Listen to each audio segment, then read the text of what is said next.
Weekend आणि नाताळ सेलिब्रेशनसाठी पर्यटक कोकणामध्ये दाखल होऊ लागलेले आहेत।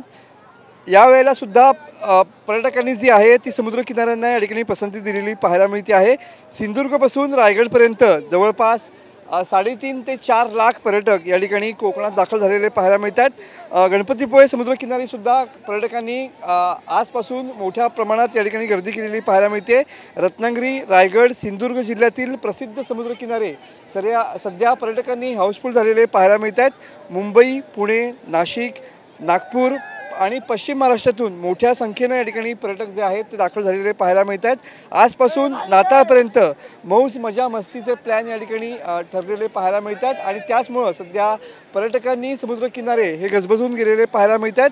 रत्नागिरी, गणपतीपुळे, कर्दे, गुहागर, देवगड, मालवण, तारकर्ली, श्रीवर्धन समुद्रकिनाऱ्यावरती या ठिकाणी पर्यटकांची मोठी गर्दी पाहायला मिळते आहे। सध्या या ठिकाणी बघू शकता की मोठ्या संख्येने या ठिकाणी पर्यटक आलेले आहेत आणि मोठ्या संख्येने या ठिकाणी जल्लोष देखील सुरू आहे। ज्या पद्धतीने निळाक्षार समुद्रामध्ये डुंबण्याचा आणि पोहण्याचा आनंद इथले पर्यटक घेत आहेत, त्याच पद्धतीने साहसी खेळाचा देखील या ठिकाणी आनंद घेताना या ठिकाणी पर्यटक पाहायला मिळतात। बघू शकता की मोठ्या संख्येने सध्या पर्यटक जे आहेत ते समुद्रकिनाऱ्यावरती या ठिकाणी दाखल व्हायला सुरुवात झालेली पाहायला मिळते। कॅमेरामन समीत गजनेसह मी मनोज लेले, TV9 मराठी, रत्नागिरी।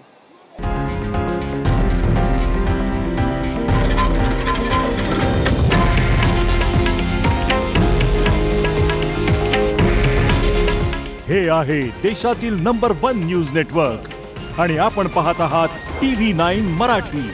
काळजी तुमची, हित महाराष्ट्राचं।